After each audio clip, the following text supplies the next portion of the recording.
Before the Hays Code slammed the brakes on cinematic anarchy. Pre-code Hollywood let gangsters rule the screen. These were the raw, brutal, ruthless crime movies that dared to glorify violence, question authority, and strip morality down to survival. They did not just scandalize America, they forced the entire system to clamp down. Here are 15 that changed Hollywood forever. Blood Money, 1933. George Bancroft plays a crooked bail bondsman in Blood Money, and the film wastes no time getting dirty. It is a descent into the criminal underworld, where bribery as standard obsession simmers beneath every exchange and moral compasses are rusted beyond recognition. Judith Anderson's debut as a whip-craving socialite caused particular outrage, but that was just one of the film's many taboos. The plot does not follow the redemption arc so common in later Hollywood. Instead, everyone stays compromised. The heroine is a masochist. The anti-hero thrives in vice, and the entire justice system is portrayed as a racket.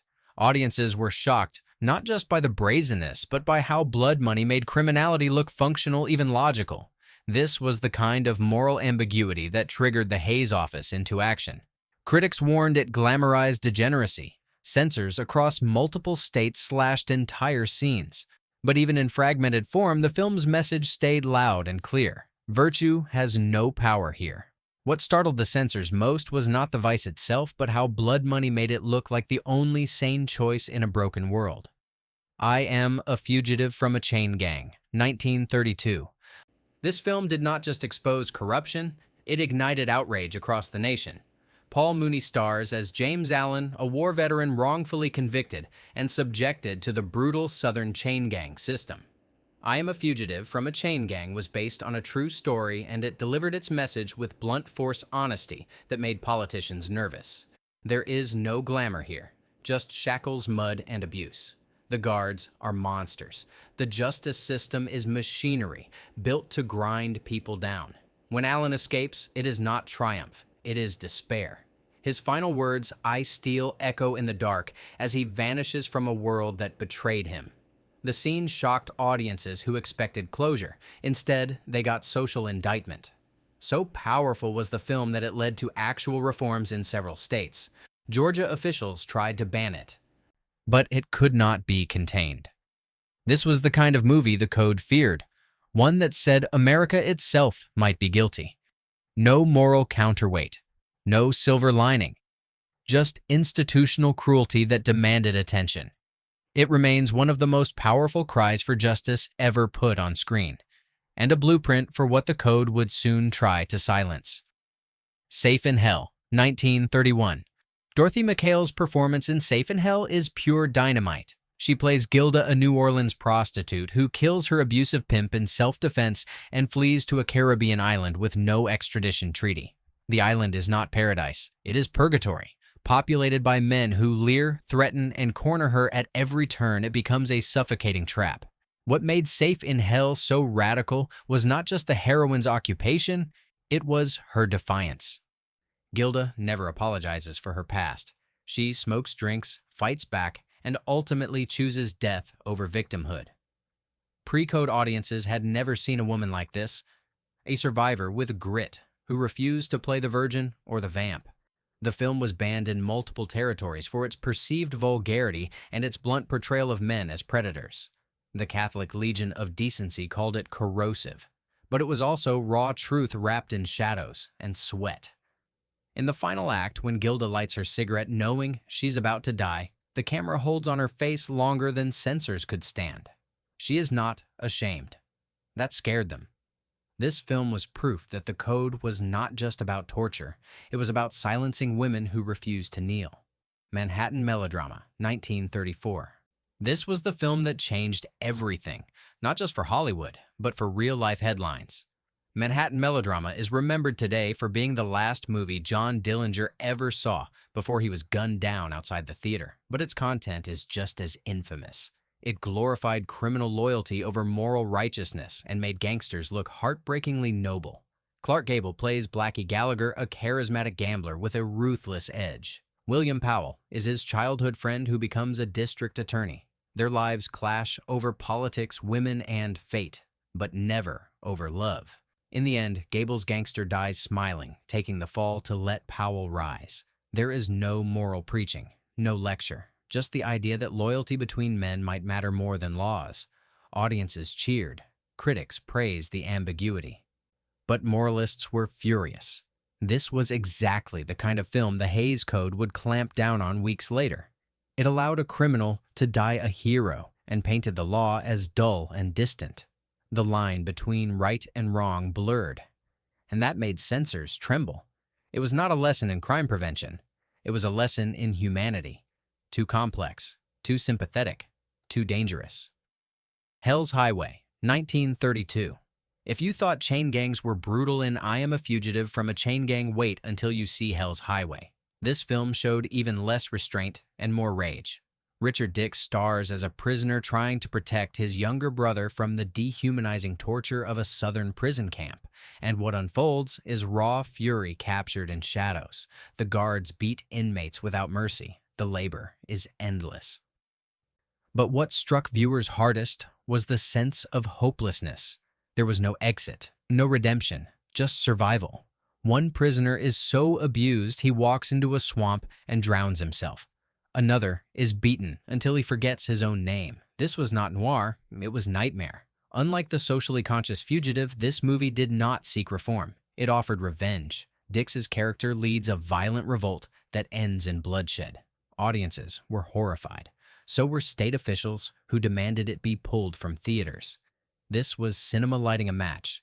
Its impact echoed into the Hays office's crackdown. The message was clear. Movies that made prisoners sympathetic and the law barbaric had to be stopped. Hell's Highway did not ask for your tears. It demanded your outrage. The Doorway to Hell, 1930. Before Scarface, before Little Caesar, there was The Doorway to Hell, a moody, violent gangster film that helped kick off Hollywood's obsession with organized crime. It also starred a young Lou Ayres in a performance so grim that it caught censors off guard. This was not a fable. It was a funeral march through moral rot. Ayres plays Louis Ricardo, a streetwise gangster who climbs to power then walks away, only to be dragged back into violence when his brother is murdered. The violence is sudden, shocking, and senseless. Children are caught in the crossfire. Women are used as pawns. The ending? A lonely, snowy death as Louis collapses bleeding in the street while the world moves on. There is no glory, just silence. Critics called it too cold, too nihilistic, and they were right. This film did not glamorize crime. It showed the emotional emptiness it left behind. That realism made it even more terrifying. Viewers left shaken not because Louis was punished, but because it all felt so inevitable. The Doorway to Hell helped convince the Hays office that if Hollywood was left unchecked, audiences might start believing the world was this cruel. And that scared them more than any bullet. Quick Millions, 1931. Spencer Tracy's first starring role came in Quick Millions, a brutal story of street crime turned corporate conquest. He plays Bugs Raymond, a low-level truck driver who figures out how to build an empire by extorting his way into the hauling business. But instead of dressing it in sophistication, the film proudly showcases how crime becomes business, and business becomes crime. Bugs is not charming. He is not tortured. He is ruthless. And the film never apologizes for it. We watch him threaten union leaders, rig contracts, and casually dispose of rivals.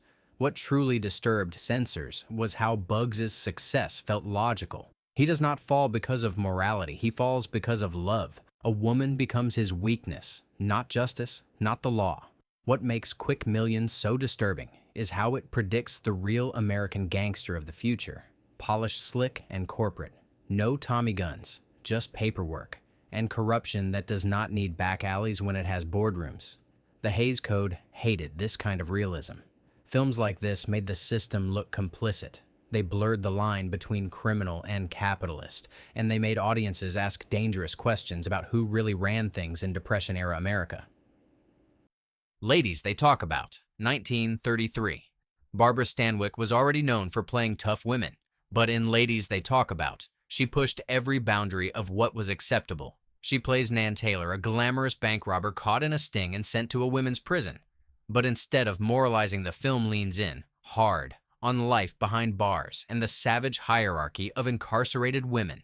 The prison is a jungle. Inmates run rackets. Seduction is currency. Stanwyck fights, brawls, flirts, and never breaks. This was not just daring. It was unprecedented. Hollywood had shown men in prison. But this was the first to peel the curtain back on women's incarceration, and it did not shy away from the brutality or the desire. Nan is no victim. She's a queenpin in lipstick. Religious groups were outraged.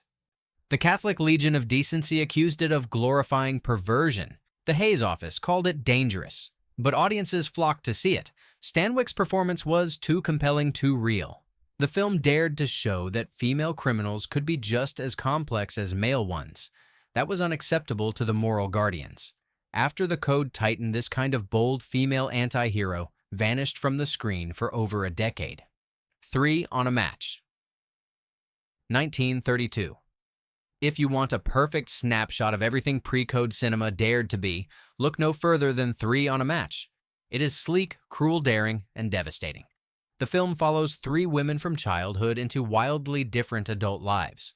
One becomes rich, another a secretary, and the third plunges into addiction and crime. The latter role is played by Anne Dvorak in one of the most haunting downfalls ever filmed. She marries a mobster, gets hooked on drugs, sells her body, and neglects her child, all in a brisk 70 minutes. There are kidnapping plots, dope references, implied prostitution, and a suicide by explosion that left audiences stunned. Dvorak's character dies in a fiery act of sacrifice to save her son. But the movie barely treats it as redemption. It is just one more casualty. Censors hated how quickly the film moved from glamour to degradation without judgment. It did not offer sermons, it offered tragedy, and its speed made it more dangerous, like it was trying to get past the moral gatekeepers before they could stop it. 3 on a Match became a case study in what not to allow under the code. Every vice was on display, and no apology was given. The Finger Points. 1931. The Finger Points is not just a crime story. It is a brutal takedown of journalism's complicity and corruption. Richard Barthelmess plays a naive reporter who arrives in the city full of ideals but quickly falls under the influence of mob bribes. Instead of resisting, he embraces it and begins selling out stories to the highest bidder. What shocked audiences was how fast the hero abandoned ethics. There was no tragic slide, no internal torment, just opportunity and greed. The film showed gangsters bribing the press to bury stories and manufacture public opinion. It suggested the entire news system could be bought. At a time when the country was relying on newspapers to guide them through the Depression, that idea was explosive. The movie ends not in redemption, but with Barthelmess gunned down in a hail of bullets. His death is not noble. It is pathetic, empty. He dies exposed as a sellout in a city that keeps moving. Critics saw it as a warning about the fragile wall between crime and media. The Hayes office saw it as a nightmare scenario. This was not fiction. It felt like confession. That realism became unacceptable under the code. Films had to uplift. This one only exposed. The Beast of the City, 1932. MGM promoted The Beast of the City with the tagline, "Crime is a disease, meet the cure." But the so-called cure turned out to be just as violent as the disease. Wallace Beery plays a police captain who takes the law into his own hands and becomes a vigilante in uniform. It is a savage portrait of justice gone feral. Jean Harlow co-stars as a gangster's moll, and the film wastes no time plunging into beatings, gunfights, and corrupt alliances. What made it truly controversial was how it portrayed police brutality as necessary. The hero breaks the law constantly, and the movie seems to cheer him on. By the end, a full-blown massacre occurs, not in the shadows, but with official approval. President Herbert Hoover allegedly praised it for its moral message, but the public saw something else. Critics called it fascist. Audiences left rattled. The film suggested that justice could only be achieved by abandoning law itself. The Hayes office hated how it blurred the line between hero and monster. The Beast of the City became one of the clearest examples of a film too dangerous to repeat. After the code's enforcement, vigilante cops vanished. The message was clear: no more glorifying righteous savagery. Night Nurse, 1931. With one of the most shocking first acts in pre-code cinema, Night Nurse grabs you by the collar and never lets go. Barbara Stanwyck plays a trainee nurse who uncovers a sinister plot. Two innocent children are being starved to death by their guardian so he can gain access to their trust fund. And the family chauffeur, a sadistic drunk played by Clark Gable, is the muscle. The scenes are horrifying. The children waste away while doctors turn a blind eye. Gable punches women unconscious. Stanwyck is nearly assaulted, yet she fights back with fury. What made the film revolutionary was its tone. It never moralizes. It lets the audience feel the suffocating tension of powerlessness and then unleashes Stanwyck's rage as righteous fury. The Hayes office was stunned. Violence against women, child abuse, murder covered up by a medical institution. It was everything the code would later forbid. And yet Night Nurse struck a chord with Depression-era audiences who had seen the system fail them. The final moments where Stanwyck takes justice into her own hands became a symbol of resistance. This was not just melodrama. It was war on screen, between the vulnerable and those who profit from their pain. Scarface, 1932. If one film truly ignited the moral panic that birthed the Hayes Code, it was Scarface. Directed by Howard Hawks and produced by Howard Hughes, this was not just a gangster film. It was a provocation. Paul Mooney plays Tony Camonte, a thinly veiled stand-in for Al Capone who murders his way to power while thumbing his nose at the law and society. What horrified censors was not just the body count, it was the joy. Camonte loves killing. He laughs at justice. He worships violence like it is a god. His motto, etched into a neon sign above his mansion, says it all: "The world is yours." Even as the character falls, the film never repents. The gunfights are balletic, the bloodlust intoxicating, and the audience is drawn in. The movie was delayed for a year due to censorship battles. It was recut, rewritten, even reshot to tack on a moralizing prologue. But none of that diluted its impact. Critics called it an instruction manual for crime. Lawmakers demanded federal intervention. Scarface was the final straw. It proved that films could make audiences cheer for evil, and that terrified the guardians of American virtue. The code was not just inspired by this film, it was built to prevent the next one. The Public Enemy. 1931. James Cagney changed cinema forever with one grapefruit to the face. But The Public Enemy was far more than a single shocking moment. It was the blueprint for the modern gangster film, a story told from inside the criminal's head where the audience is forced to understand not just what he does, but why he does it. Cagney plays Tom Powers, a Prohibition-era thug who rises from petty theft to full-blown violence. He is not likable. He is not ethical. But he is magnetic. And the film never blinks. It shows brutal beatings, cold-blooded executions, and domestic abuse with raw energy. The infamous scene where Powers smashes a grapefruit into a woman's face stunned viewers. Not because of the act, but because the camera refused to look away. The final scene is haunting.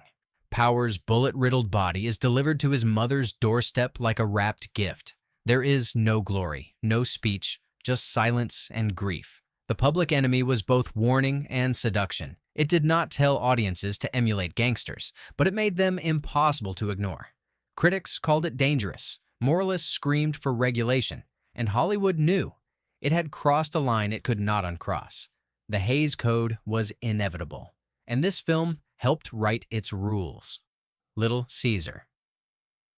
1931. Little Caesar was the one that started it all. Edward G. Robinson's portrayal of Rico Bandello, a lowly thug who climbs the ranks of organized crime, was so electrifying that audiences forgot to condemn him. They quoted him, imitated him, and for the first time in American film history, they rooted for a villain with no illusions of virtue. Rico is not complex. He's not misunderstood. He is pure ambition with a pistol. He bullies, kills, and betrays his way to the top, and he never once looks back.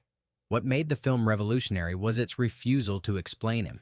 No childhood trauma, no moral compass, just hunger for power in a system that rewards the ruthless. The final scene is legendary. Rico stumbles dying in the gutter asking, "Mother of mercy, is this the end of Rico?" It was a question for Hollywood too. Was this the end of moral ambiguity? Could movies keep making monsters this compelling? The answer came soon enough. The Hays Code cracked down hard within 3 years, and Little Caesar became a historical marker, the moment when crime stopped being a problem to solve and became a story too powerful to control. These 15 films shattered illusions and forced Hollywood to lock its doors behind censorship. They dared to show that justice is not always just and crime is not always punished. But even behind the code, their legacy lived on. Subscribe for more buried cinema that changed the world one scandal at a time.